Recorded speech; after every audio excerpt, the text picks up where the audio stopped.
Alright, listen up, YouTube. This video is a critique, which means that it's protected under Section 107 of the Copyright Act of 1976. That means that its allowance is made for fair use. Fair use is a use permitted by copyright statute that might otherwise be infringing. Since this is a critique, I'm going to be using footage from the Pam and Tommy show from Hulu. I don't own the rights to this footage, but this is protected under fair use, so do not copyright claim this video.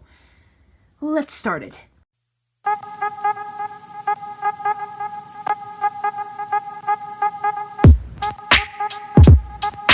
Well, it's finally here. The video you all anticipated. I've been hyping this video up for a very long time, and it's finally here. I'm sorry it took a while to make, but, you know, this is a long video with a collab from my friend Alana from, you know, I can't say a channel name because it's very hard to pronounce, but you should go subscribe. I will link it in the description. But today's video is obviously me talking about Pam and Tommy, but the question I will be asking in the video is Pam and Tommy worth watching? Well, today, we're going to find out with several different sections, including the collab. Alright, so Pam and Tommy is an American biographical drama miniseries chronicling the marriage between actress Pamela Anderson and Mötley Crüe drummer Tommy Lee, played by Lily James and Sebastian Stan respectively, during the period of their unauthorized sex tape was made public.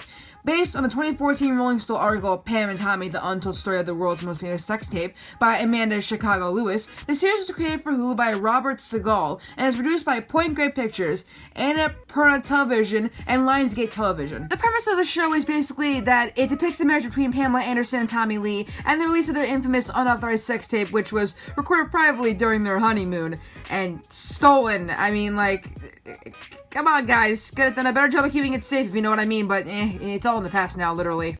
So, in order to talk about the production, I need to split it into 3 separate parts: development, casting, filming. It's a little bit more easier this way.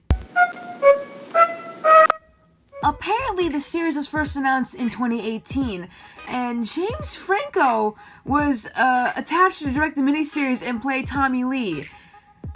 Yeah, by December 2020, Franco had left the series, and it was announced that Hulu had greenlit the project with an 8-episode limited series order. And it says right here that Pamela Anderson reportedly did not want to be involved in the series at all, despite multiple attempts to include her. Lee was also not involved with the series, but he supported it. God fucking damn it. I'm not even going to talk about the casting or filming, so let's just move on to the reception. Pam and Tommy opened to positive reviews from critics, with particular acclaim being lauded towards James and Stan. Lucy Mangan of The Guardian writes, Pam and Tommy is a warm, funny, intelligent, and rather moving drama, with astonishing performances from Lily James as Anderson and Sebastian Stan as Lee. They each achieved the feat of uncanny resembling, aesthetically, vocally, and in every mannerism, the real-life people while descending into mimicry. The review aggregator website Rotten Tomatoes reports an 80% approval rating based on 97 reviews, with an average rating of 7.3 out of 10.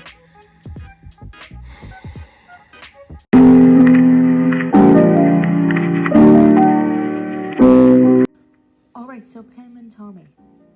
This fucking show. Pam did not want it to be made. At all.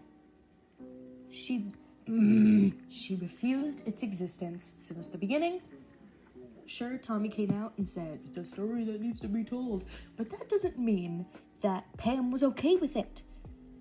Like, she was affected by it too. Don't you think you need both of their permission to make a fucking show like that? Like, that's honestly so fucking disrespectful. Like, it was already so bad for her when it came out. But now to have the show too, bringing it back into like the mainstream, like, what the fuck? Like, literally, listen to Pam. Like, there's literally a part on the show where she says, "You don't know how I feel," and Tommy says, I'm on that tape too," and she says, "Not like me, you aren't." Exactly. Listen to your own fucking show. Bitch, look, what? Listen to her. you don't just need Tommy's permission, you need Pam's too. It also just looks terrible, because yeah, they gave the respect to Pam by like having Lily James look absolutely phenomenal. Like, she looks exactly like her, and they made her act like a human being, like not just like a sex symbol. Like, they definitely showed her that respect in the bits and pieces I've seen of the show, because I haven't seen the whole thing. So I'm definitely grateful for that.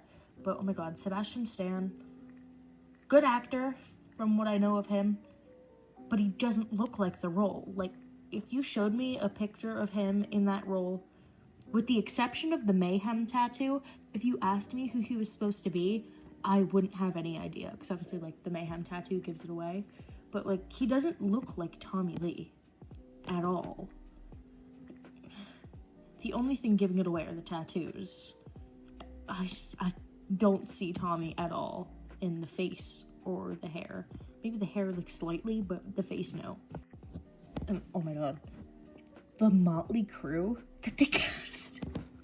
So, if Sebastian Stan wasn't enough, the Nikki Sixx is fine. It's okay. I can't imagine that the rest of Mötley Crüe are big parts on the show. So Nikki looks fine. Mick, maybe you could slightly get away with it if he's just a background character. But Vince, what the fuck is that? I don't know who that is, but that's not fucking Vince Neil, I'll tell you that. What the hell? You cannot try to convince me that that is an actual professional casting of Vince Neil.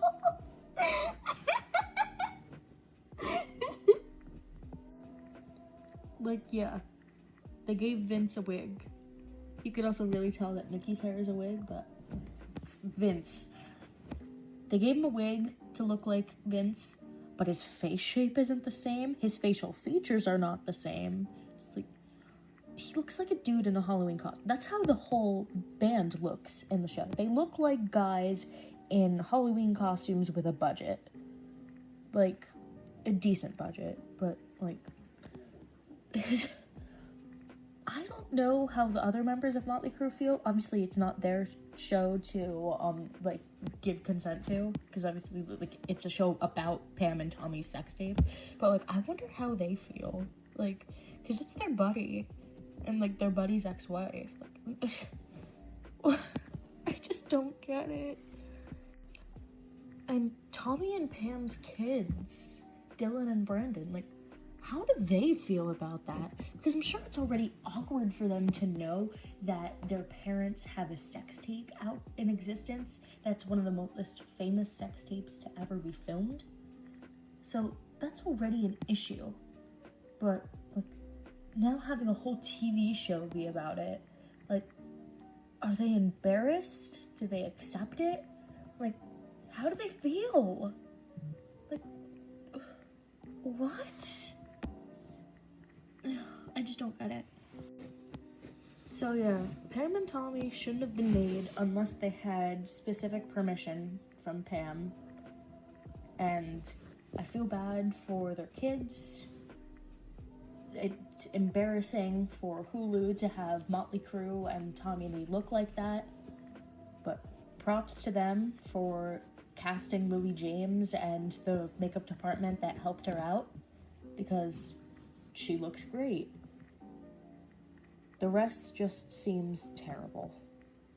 Anyway, yeah, bye. So, now we reach the question of the day. Is Pam and Tommy worth watching? Okay, my opinion, no. If you're a fan of Mötley Crüe and you're a fan of Pamela Anderson and you appreciate them and, you respect their lives, I would say don't watch it.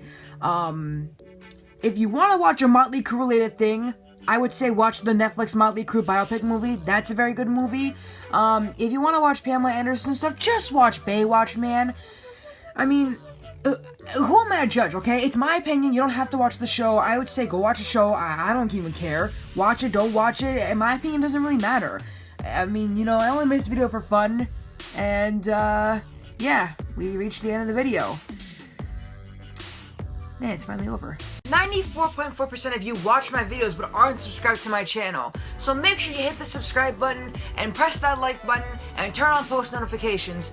But anyways, I'm Amy and I'll see you all in the next video, which is a movie review of the remake of War of the Worlds with Tom Cruise and Dakota Fanning and that dude from Shameless. I'm not telling you which one. I'm just not. You're gonna guess on your own.